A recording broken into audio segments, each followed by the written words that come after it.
Welcome back to our 97th episode of the Launch Your Farm Show. We're interviewing Greg McDaniel, who's the host of the Real Estate Uncensored Podcast. In this episode, Greg and I talk about why you should focus on going back to doing things that are zero-cost strategies and to learn the basics by bringing value to each person. Greg also shares how he learned to love to hear the word no and how it helped him to be able to spend more time working with people who needed his service. And we talk about what he does to engage with random strangers that's helped him to learn to create conversations with just about anyone. Greg also shares a super easy way you can give to your farm without having to worry about taking while still building an amazing business. And we talk about how candy can build better relationships with clients, and it's not what you think. Plus, we talk about a ton of other ideas that you can use to grow your Geographic farm. So be sure to check out this episode, like and subscribe, and enjoy the episode with Greg. Thanks for joining us on another episode of the Launch Your Farm Show. I'm your host, Ryan Smith, and today we've got a great guest. It's Greg McDaniel. Greg is the host of Real Estate Uncensored. If you've never seen the show, there's a lot of awesome topics, a lot of great content, and a lot of explicit content, which is fun and awesome. Greg's got a great world of experience with real estate, so we're going to dive in today. So Greg, take a second, tell us a bit about yourself and why you're here. Ryan, I am so blessed to be on your show. Thank you beyond words. You know what? My show, Real Estate Uncensored, we started at 5, almost 7 years ago, depending on when, everyone kind of puts dates onto calendars here. But we did it just because we wanted to help folks. I've been a real estate agent for 23 years, licensed, almost going on 24. My dad's been doing it for 67 years. Oh, wow. Somewhere in that ballpark. And so I've learned a lot from him and top producers around the world. And I've been blessed to sit at the feet of absolute geniuses. And I just wanted to bring that knowledge out to folks at a zero cost basis, because I think a lot of agents just need to learn about this without having to pay through the nose. So that's why I'm so grateful to be on your show. Awesome. Yeah. And I've been following you for a long time. And again, you do practice what you preach, which is huge because a lot of agents go out there and talk a big game, but you are out there in the trenches doing it on a daily basis. And you're taking the best of what you've learned from people, implementing it into your own business. You've tried everything. And that's kind of what I want to dive into today, of some of the things you've tried and done, but you lived through it, you've been through it, and you practice it, which is a huge part of why you're successful and what you do. So let's talk about that beginning. So you've been 20 plus years in the business. You obviously mentioned your dad's been in the business for a long time. How did it look like for you to jump into it, coming from having a family, doing it? How did you start on your own? Did you kind of work under his wing? What did the beginning years look like? So beginning years were rough. Let's put it that way. Working with your family is a unique dynamic, right? So you're there like love them or hate them, love them. Yeah. And we went through all those, different cycles of life. And so when I first got into the business, and I'll be very candid with all of your listeners, is the fact that, I failed out of college. I graduated high school. Thank you, baby Jesus. I did that. And you know what? I lived life through fire. So when I screwed up in life, that was about a $25,000 mess up that I did every single time. So then I finally decided to screw my head on, and I went back and I started sitting and listening and reading and everything else. And it just really took a different life of its own, because we started the podcast, we started doing more prospecting, effectively cold calls, door knocks, social media, the whole thing, and it really helped grow our visibility. So that is why I'm blessed to be a part of what you're building right now for yourself and your show. Yeah, and it's, again, like I said, you've been doing this for a long time, and you are doing what you practice and what you preach, and you have built an amazing business. For you, when you decided to go in on cold calling and prospecting, why that avenue? Like, why that versus all the other things you could do in the business? Great freaking question. I was broke. Okay. I was broke as a joke. I had $35 to my name. I literally woke up and I found $200 in traveler's checks. So I tripled my net worth in one night. And I was terrified. And the one thing that I could really do was make phone calls and go out and door knock and really put feet on the pavement and, engage with another human being. So that was really kind of why and how I started this whole endeavor. Trust me, I did not mean to do this. Is something that was out of necessity. And so everyone is hearing my voice, listening, looking at my face, so on and so forth. When life gets really hard, gets tough, it gets ugly, gets nasty, go back and look at what you can really do at a zero or low cost basis, because that is where I started. Yeah. And a lot of folks don't really understand that, unfortunately. They all think it's all roses and sunshine and rainbows flying out of their behinds, when in reality, it's nothing like that. Everyone posts the beautiful things in life. Exactly. Nobody posts the hard things in life. Yeah. And that's a long answer to a short question. Yeah, and that's a great point, because a lot of agents I find get in this business who don't understand the business. They think you have to spend a crap load of money, or they aren't willing to do the work you need to do it. And then they kind of get in this crossroads. They're like, well, I don't have the money and I don't want to go out and do the hard work. And then that's where I find where we have a lot of failure in this business, because agents aren't willing to either spend the money or spend the time to do it. For you, obviously, you didn't have the money, so you had to spend the time doing that. Yeah. Can you just share how much you've done? Because we just talked before we started recording about the volume of calls you've done and the volume of door knocking you've done, just to give people an idea of how entrenched you are in this. Again, very simple question, very long answer. Yeah. So here we go. So I've done over 600,000. That's with a comma right in the middle there, guys. With cold calls, I was doing 500 to 750 phone calls a day. My longest phone call day was 1,131 phone calls in one day. Wow. I went home and watched paint dry and drank a beer. I was like, okay, I can't deal. Yeah. My first couple of years in the business, my father got me out of college. I was working in a warehouse. And he's like, hey, Greg, you should come work for me. I'm like, no. And he's like, no, seriously, come work for me. And so I talked to a lot of my good friends, and they convinced me to go into real estate with them. I failed my real estate test 7 times. Finally got on my 8th time. I didn't take it seriously. I really didn't. Yeah. But once I got it, I started doing prospecting. And I was a mess up. I had different colored hair. I had ear piercings. I'm still covered in tattoos, but that didn't go away. But my dad made me take the earrings out. He made me take the hair coloring out. And he's like, look, you're going to be a professional at this. And I'm like, okay. And so I dove deep in it, and he wouldn't let me near a client. So what I did is I door knocked for the first 2 years in my business career, and I would door knock, 5 to 7 hours a day. Wow. Every single day, 5 days a week. And then on Saturday and Sundays, I would go back into the office and I would write handwritten notes, and I would do follow-up calls to the people I met.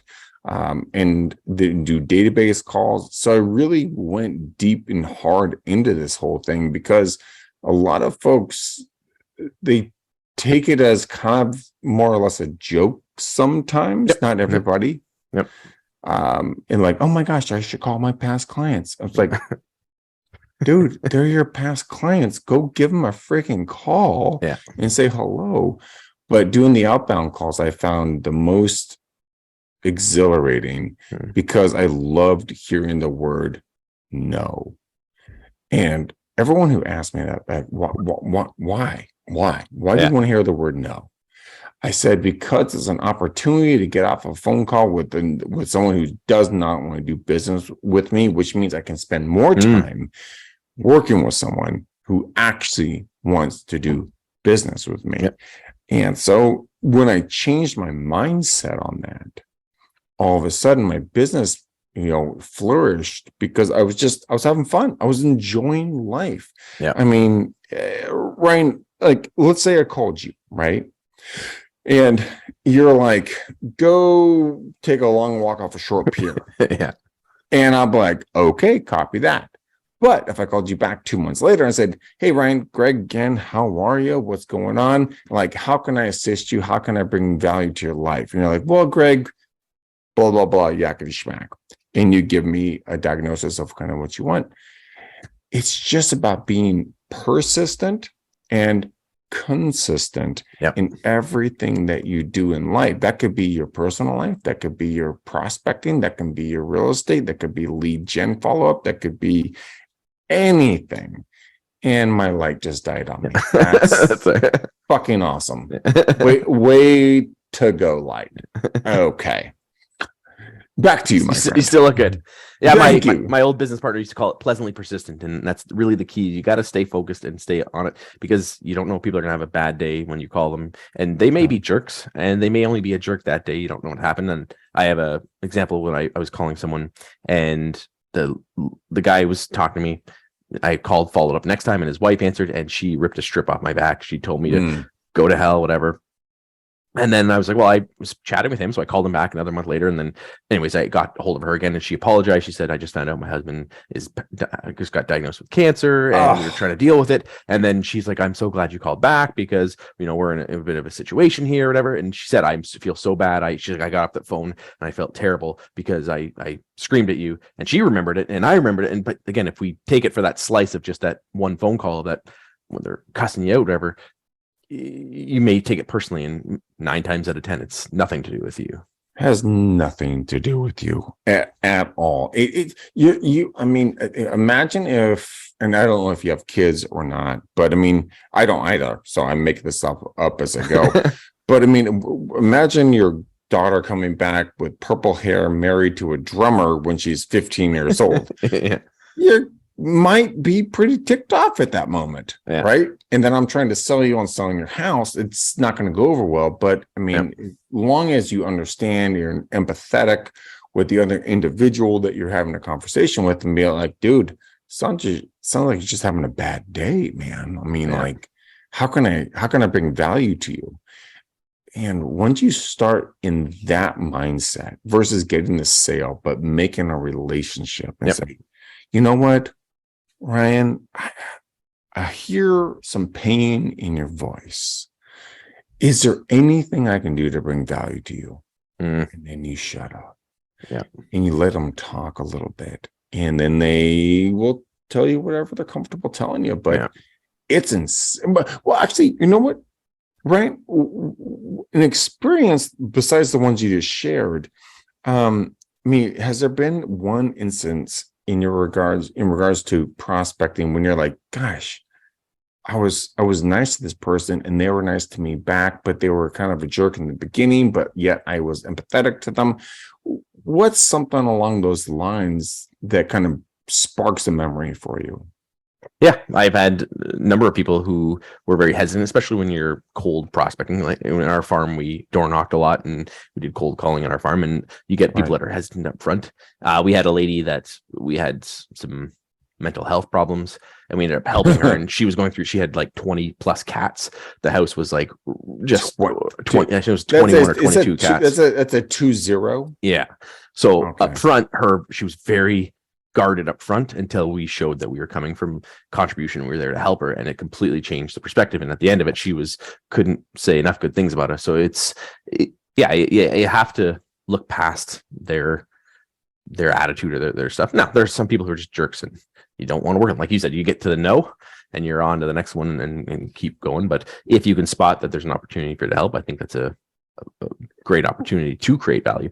And the one thing I always say too is a lot of people love getting on a phone call with someone who's super chatty, and they get off the call and they're like, oh, I just spent 10 minutes chatting with this person. And then I always say that person will chat with the next person for 10 minutes and the next person for 10 minutes. So they're not as loyal sometimes because they just want to chat with people. Sometimes those tough nuts are the best ones, because if you can get through to them and you're the only one who really created some value and had that conversation, you actually have a much higher chance of getting a deal from that person than someone who just wanted to have a phone call with you.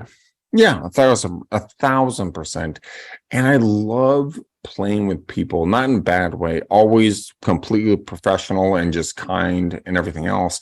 But I love to pick at their brains, going like, well, that's interesting. And my dad always says something very like uniquely different to everybody else. There's I'm interested or that's interesting.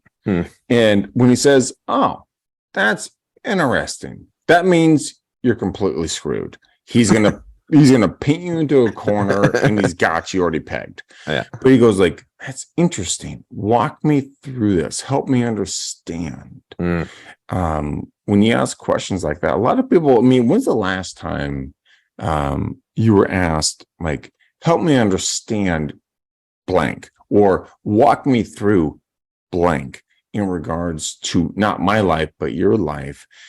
I mean, when's the last time you were ever asked that? Probably by counselor. That's a good one. Yeah. I thank God they asked that question. Yeah. No, you don't get it often. I find that people aren't really digging. It's more surface level conversations and people aren't wanting to know more. Well, it's a whole lot of horse shit. I mean, everybody can, everyone got a butthole and they all stink. Yeah. And so if you're just out there and you say, you know what, Ryan, help me understand why you want to sell, or what would that mean for you, or what would that do for you, or how would that help you change your life from where you are now to where you want to be? And you say it in a certain tonality. I was with my father one day. We went to a listing appointment, and I had worked my rear end off for this listing appointment. And my dad looks at this guy and he goes, I don't think you should sell. I literally wanted to come out of my skin and murder him. Yeah. And so I sat there quietly going like, what the heck? And the guy just started talking and talking and talking, talking, and ultimately talked himself into listing the property with us. But I learned a lesson that day. I learned to listen, not talk, and just hear what other people are going through. Everybody is going through a battle that you do not know about. Yeah. And once you understand that, oh my gosh, the world's your oyster on every freaking level. I mean, what's your best story on that one? Because I mean, there's so many of them out there. Yeah, I find it's a lot of times it's like working with senior citizens who are lonely, and then you hear what's going on with them and there's something else going on. I find because they don't have someone to talk to until you can open up and find out. For me, I've had some, I've sometimes it's tricky because you do come in with a different angle, or you think you come with a preconceived notion what you think they're going to, or why they're doing what they're doing.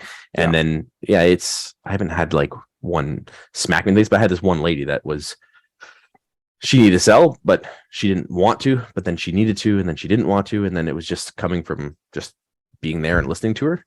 And it took a year and a bit to get to that point where she just finally got to that point. She was holding on to her husband had passed away, and she was holding on to that, the emotion side of it. And she had to work through it. And it was just being there and listening to her, and took her out for lunch. I dropped her off some flowers and just stayed in contact with her until she hit that point where she was like, okay.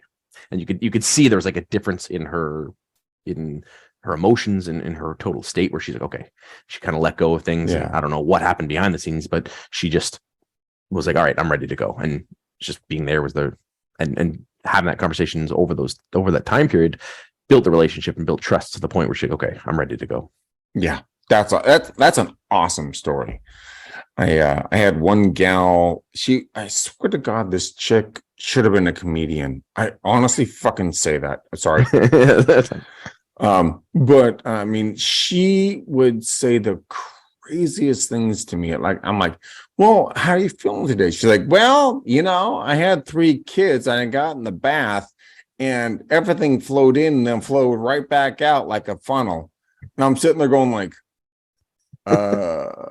how do I respond to this comment? Yeah. But you know what? She's like, come over and have a beer with me. And I said, okay, I'd love to have a beer with you. What do you like? And she told me the beer, and went and bought our beer, and we sat there in the back porch and we had a conversation. We helped her sell her house, and it was because of listening and being present, like you were saying. Being present is one of the most important things on God's green earth. A lot of folks just are not present because where is it? Oh, well, as I look for it, my cell phone. Yep. Right. We're so attached to these devices that we forget about the humanity around us. And by the way, Ryan, where are you in the US? I'm in Canada. So you're in Canada. I'm about an hour and a bit outside Toronto. So. You're a very passive aggressive neighbors. Exactly. Okay.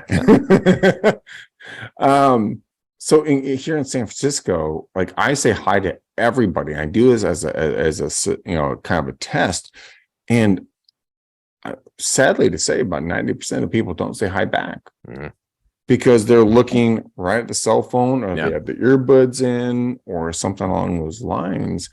And I'll say, "Hi, how are you?" Yeah. And then they'll say hello, and we get a conversation going. Have you experienced that, or is that just me?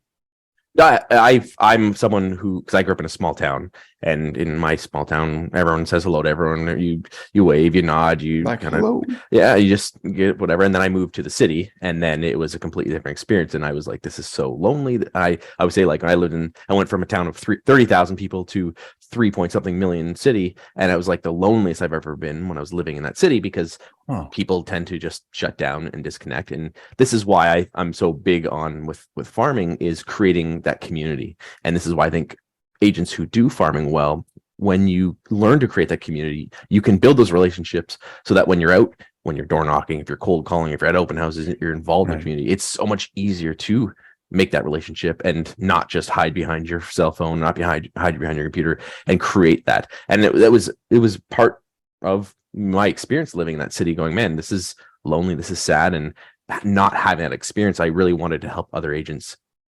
realize that there are opportunities to create community, but it takes getting out of your comfort zone.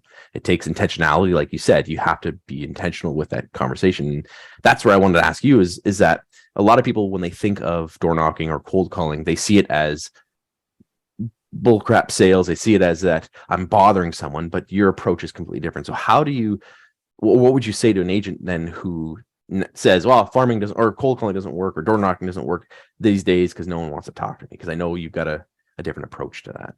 Yeah, good question. I appreciate that opportunity to give my point of view. The number one thing is this: if you don't ask, you don't get. And I was told a long time ago that if you really want to jumpstart your business, go out there and bring 25 business cards with you every single day. On Monday, turn left when you walk out of your office, your house. On Tuesday, turn right. Don't come back and do all these cards. Anything that walks, breathes, wheelchair, doesn't matter. If they're a functional human being, just give them a card and say, this is my card. I'm probably sure you're going to throw it away. But you know what? I would love the opportunity to help you and serve you or your family or friends. And so when it comes to the mindset, if I'm remembering that accurately, it's just not caring about the no's. Yeah. It's going out there and looking for the yeses. And a lot of the folks listening to my voice right now are going like, what the flying blah, blah, blah, blankety blank blank is this guy talking about, right? And think about your dog that's behind you right now, my dog that's in front of me right now. They don't understand the word. Well, they understand the word no, but they love the word yes, and they thrive off of it. So why don't you become more or less your dog and thrive off the yeses and not be so concerned with the no's? Because look, everybody has bad days. Let them have a bad freaking day. Yeah. Move forward. And with your prospecting, it's that simple. Once you shift your mind and say, you know what, that human, that's a rough Monday. It's a rough Monday. It's okay. It's okay. Put it in your CRM, and all of a sudden you just call them back in a week or so. And then you have another conversation with them and they're a completely different human, like you were telling the story before. Yeah. And it's a powerful thing. And for me, I've gotten told so many times no, that there's people put energy and power behind the word no. Yeah. It's 2 letters. Yeah. And we give it, like if I told you, hey, Ryan, dog, tree, window, table, you'd be like, yeah, what's your point? Now I told you now. And you're like, oh, it's offensive. Yeah. It's because you put energy behind it. My girlfriend, she cracks me up because she's so no bullshit. It's not even fucking, it's not even stinking funny. Yeah. Again, I cuss. I'm so sorry, ladies and gentlemen. It's all good. And she's like, you're so bougie. I'm like, what does bougie mean? Yeah. Again, I had no power because I didn't understand what it meant. So she said something to me and I'm like, oh, okay. And then once I understood what it meant, I'm like, oh, that's kind of offensive, but I'm not. Yeah. But I'm not going to pay any attention to it. Yeah. So Ryan, in your experience, where have you taken that power away from negativity and put it into positivity? Yeah, for me, one of the things I do in my own business and that I teach agents is I do a neighborhood home prices report. So when I do cold call and prospect, I use that, and it was because I was someone who was terrified of cold calling. I was terrified of speaking. I didn't like to do anything. And when I realized that if I come from value and have something to offer someone at the door, I know it's like they're not saying no to me. They're saying no to that thing that I'm offering, and it became so much easier for me. Then I went from never doing cold calling, never doing door knocking to, I think I did nothing like yours, but I think we did like 60,000 calls in 1 year. That's and it was great. just, it was so much easier to just jump right in and make those because I knew, hey, I'm coming from value. I'm coming from contribution. If they don't like it, then they don't like it. If they don't want what I have, then they don't want it. And then it became so much easier for me to show myself when I'm on the call or at the door, because it's like, hey, I've got something cool. I've got something that's valuable. If you want it, hey, it's here. And then I took away the power of the no, because it's like, no, they don't, it's nothing to do with me. It's they want it, they want it. Yeah, it's them. You know what? I think you summed that up so beautifully right there. You're taking away the power from the no. I'm actually gonna get a shirt, taking away the power from the no. Yeah. I'm gonna wear that. This is just me being curious. When and how did you learn that? That was from messing up, from being afraid of doing it in the first place, and then realizing that when I had value, it became easier. So I had a business partner at the time, and we just challenged ourselves to do it, and then it became really just about how do I get as much value as I can, and how do I add as much value as I can. And when I had that shift, that's when I really started understanding farming, because I started realizing it's not about just getting my name out there. It was about how can I add as much value. And when I realized that it was about the value that I added, then it was so much easier. And I literally went from like sweating buckets to trying to dial a phone to getting a triple dialer, sitting on the phone for hours on end. It's like, it magically, I don't know if there's a defining moment, but it was once we realized this was the approach I wanted to take and I knew it worked. I kind of started before I had a farm that had failed miserably. And I was kind of testing things out. It was kind of like my laboratory where I was figuring what I wanted to do with farming. And when I kind of cracked the code after that, it was when I put it all together and realized I'm just going to come from as much value as I can to the community. When I had that, that's when it was like, okay, this is so much easier to get out there and get myself out there. Dude, that's probably my biggest takeaway from our conversation right now is the fact that you're coming from value. You're not looking for something, you're bringing something to the conversation.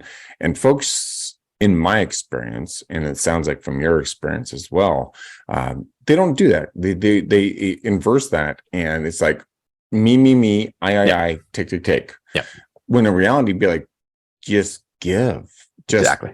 just go out there and give, man. Exactly. the world's a beautiful, wonderful, incredible place. As long as you're willing to give something back into it, it's awesome sauce. And that's my complaint about with most traditional type real estate farming training is that they tell you to go out there and just tell people how great you are. Go out there and beat your chest and tell the neighbors how awesome you are. Just send enough postcards with your face on it. And I teach agents all the time. I'm like, it's not about postcards and door knocking. That's a strategy you can use in farming, but really it's about coming from contribution. And if anyone watches my show, they watch it, they've heard me talk about it. It's CPR, it's community positioning and relationships. And when you learn to position yourself as the ambassador and an expert, it becomes so much easier to build those relationships. You find the community that you're working in, you put them ahead of the transaction, you put you position yourself, as an ambassador for the community. And when you become that champion for the community, it's become so much easier to bring value. And I find, and I'm sure you've experienced it, that a lot of agents struggle with what value can I bring? How do I bring, when all you're talking about is real estate, it becomes difficult. But when you think about it as hey, I'm going to be here to provide as much value to the community as possible, real estate or not, it becomes so much easier to get involved with things. It becomes easier to provide value to the people that you're serving. It becomes easier to follow up with people. And that's where I find a lot of agents have that shift when they reshift their marketing around farming. Instead of just being me, it's them and how do I help them. And when you do that, it becomes so much easier to just build those relationships. Yeah, finding the value that you can bring to a community is the number one thing. Yeah, I mean, I have a ton of tricks I can spill onto you, but I'm sure you've already done them or used them or already using them. I guess just being selfish. What was that turning point for you when you said, "Oh, I'm not going to talk about myself anymore. I'm going to talk about my client, my community, my fill in the blank, my apartment complex, my whatever." I mean, what was that shift, and how'd that look? And yeah, for me, it was seeing other agents doing the way I thought they did it, were doing it wrong, and going, I don't want to be that agent, and seeing enough agents do it. And I always joke that I when I got started in the business, I'm still an introvert, but when I got in the business, I started seeing agents going out there who were so ego based. And then you see, it's like, okay, they got to keep that up. And that's an ongoing thing to keep up the ego. And then I've heard people talk about the people from an ego perspective. And I'm like, well, if I'm serving the community, I was going to work with someone, what would I want to get from that person? And that was where I really shifted going, okay. And it's a long story short. When I got started, I had an agent when I was young, my family agent. She's been around for a long time, and she was a person who was always there to help you. She was always bringing information. She was always bringing value. She would show me properties when I needed to see properties. She'd poke and prod. She'd climb up in the attic and she'd push things with a broom and check things out. And I was like, man, she's here for me. Like, she's here to give me as much value as I can. She's not here to just make a sale. And I was like, okay, when I become an agent, when I was thinking about doing, like, I kind of want to model myself after that. Then I realized, okay, from a community perspective, how can I do that? Not just in the transaction, how can I do that into the community as well? How can I be that person who's there to look out for and take care of the people that I'm serving? Well, it's kind of like your dog behind you. He is very attentive, looking out that window. He's watching, waiting for the kids to come home. But the analogy is good because, I mean, he's watching the community, kind of checking out what's going on. He's not sitting on the couch licking whatever part he wants to lick. A lot of us as real estate agents, we just don't. How do I say this without being rude? We get self-absorbed in our own lives, but we care, but we don't really care on an outward basis about the folks that we're working with. Like, my girl and I, we're looking to buy another house right now. I've met some really bad agents. Yeah. I've also met some really good agents. Yep.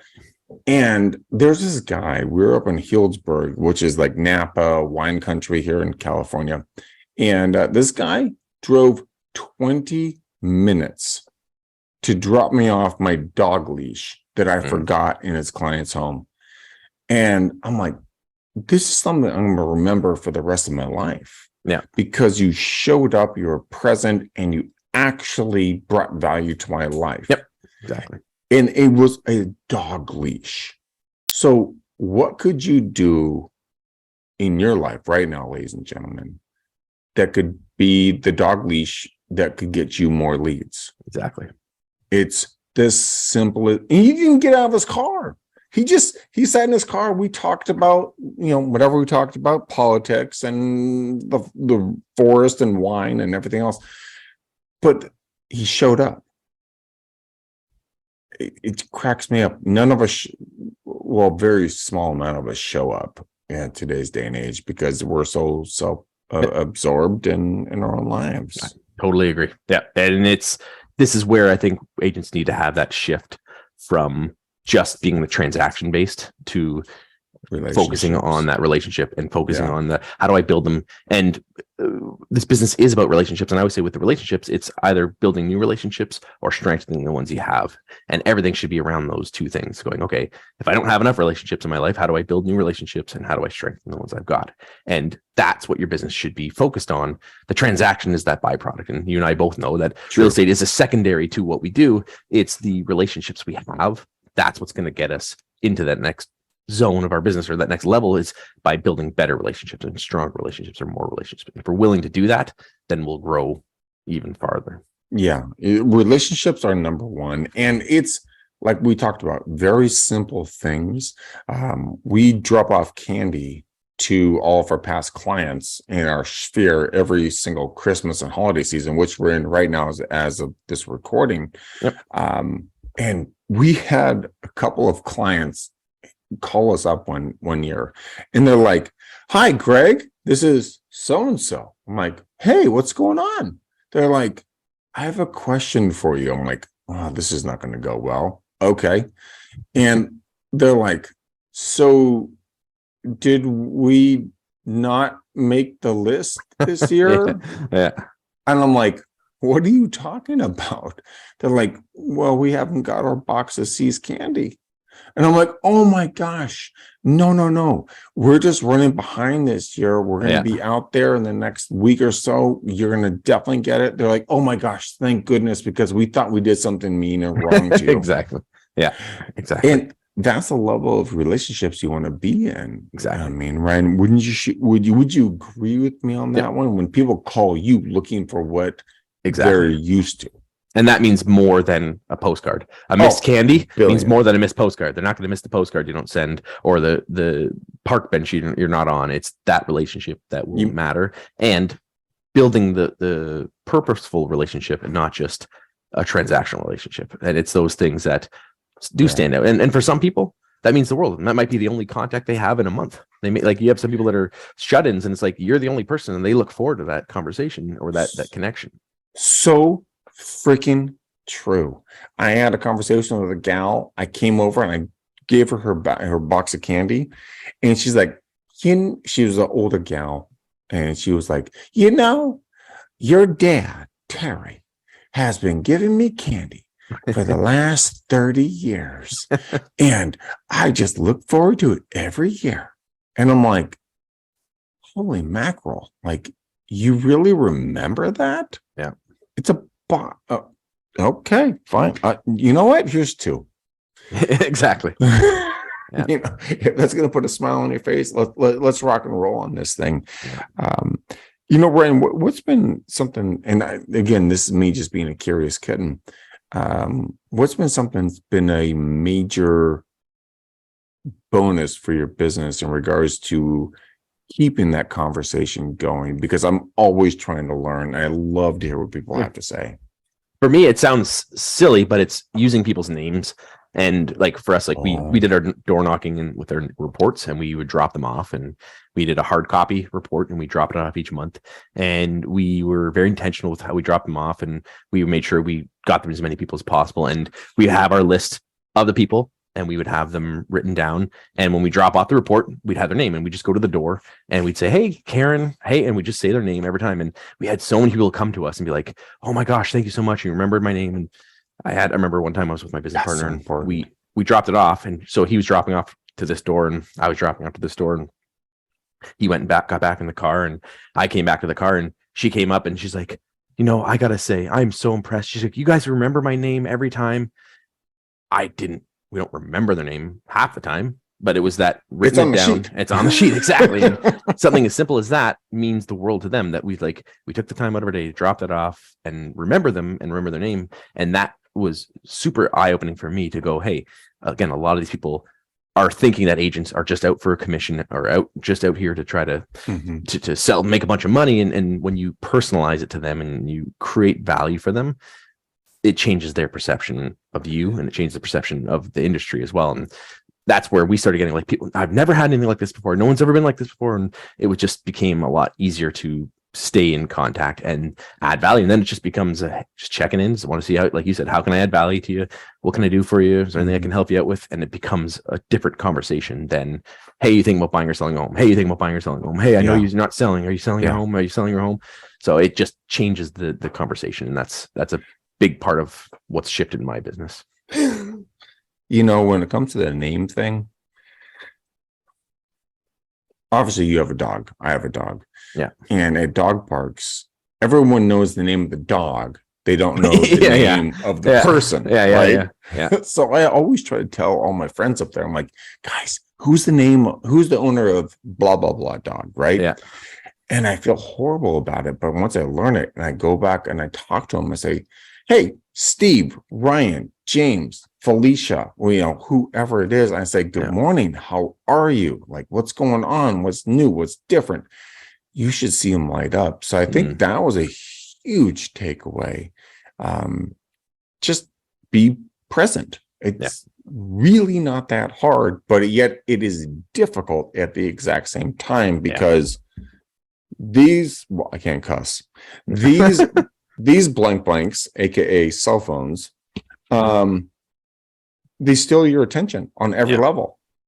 And we're not literally listening to another human being. But Ryan, I want to sell your house. Yeah.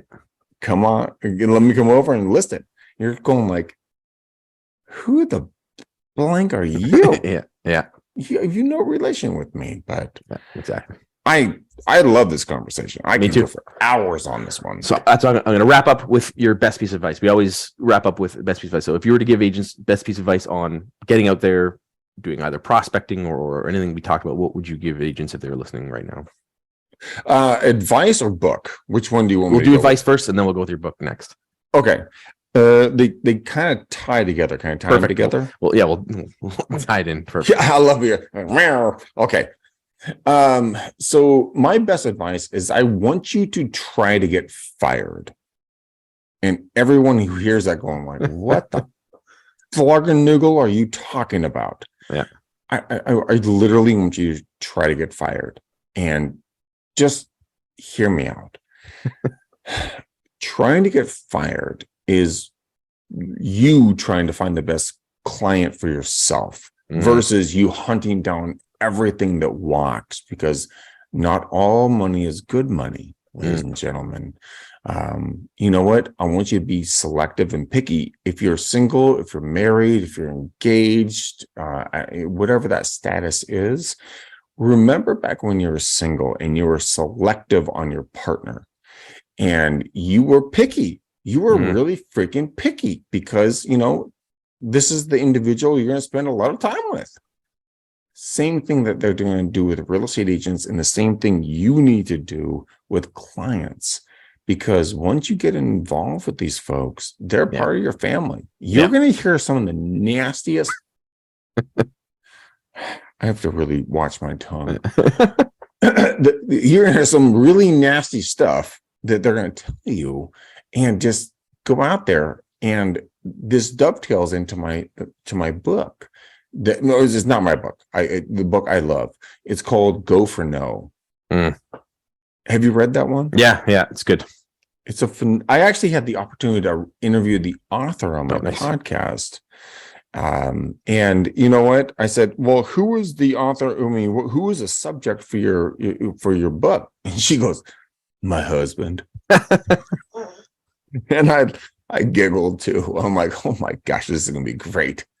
the premise of the show is that, or that book, excuse me, it was literally going out and saying, hey, Ryan, Greg McDaniel with blah, blah, blah, Yakety Schmack Real Estate Agency. Hey, I bet you're not thinking about selling your home today. And it just changes people's mindset because they're used to having everyone just bark at them and say, hey, look, do you want to sell? Do you want to sell? And you say, look, Ryan, you're a good looking man. I'm pretty sure you're not thinking about selling, are you? Yeah. And people are like, what do you mean? Yes, I want to sell. And so that's the book. Read it and go all the way to the end. The last paragraph of that book is where everything ties together. And I'm not going to do a spoiler alert on that or anything like that, but you know what I'm talking about. How it all ties together. But yeah, that's my takeaways. Now I'll shut up. Awesome. No, that's a great book. Highly recommend it. And it helps you reframe the whole conversation and helps you reframe and that take away that power from that no and helps you really reshape your thoughts on sales and interactions. That's awesome. So how can our viewers check out what you're up to and check out what you're doing? Ryan, I appreciate you. The best way, go to my Facebook, Greg McDaniel. You'll look at this ugly mug. If you're not listening, if we're not watching, you can just look at it. I have a giant microphone stuck in my face. It's back in my radio days. And just go there and follow me. I do a lot of live prospecting calls. I do the podcasts and so on and so forth. Ryan has been a guest on my show and we can't wait to have him back again. So if you guys like anything I said, go check it out. If not, I wish you a blessed day. But yeah, that's the best place to get a hold of me. Instagram, Greg McDaniel, REU for Real Estate Uncensored, or just Greg McDaniel on Facebook. Thank you, Ryan. We'll put it in the show notes so our viewers can check that out. And yeah, you always are pumping out good content. It's always awesome and entertaining to watch and hear what you're doing too, and to hear the genuine side of you and not just the scripted robot. Like you're being real and you're being genuine and you're having those real conversations, which is awesome. So thank you, Greg, for being on the show. I appreciate you sharing your insight and your wisdom with my audience. And I know if they take even a fraction of what you say and put it into practice, they will have success. So thank you for sharing with our audience. I know they'll get a lot out of it. My distinct honor and privilege to be a part of you and your show and the incredible audience you have. So thank you, ladies and gentlemen. Thank you, Ryan. Awesome. And it's a joy to be here with you. Thank you. Thanks for checking out today's episode. If you'd like more videos like this, be sure to like and subscribe to our YouTube channel. Check out our Facebook page and our other social media channels. Looking forward to bringing you more great content like this, and happy farming.